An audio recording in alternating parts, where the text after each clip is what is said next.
Good day mga boss. So, biyaheng Cebu tayo ngayon. Ni-deliver itong Big Eye ni Sir Godofredo. So, kasalukuyan nandito kami sa Valencia, Bukidnon. Papunta kaming Cagayan de Oro kasi doon kami sasakay ng barko papuntang Cebu. Yan. So far yung biyahe namin okay naman. Zuki Big Eye lang ang baon mga boss. Yan. Yan, nagdala kami ng tubig in case. Yan.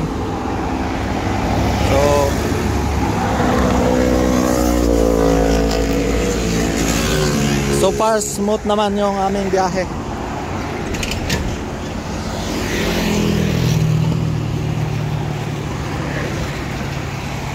So nasa kalahati pa lang kami mga bossing.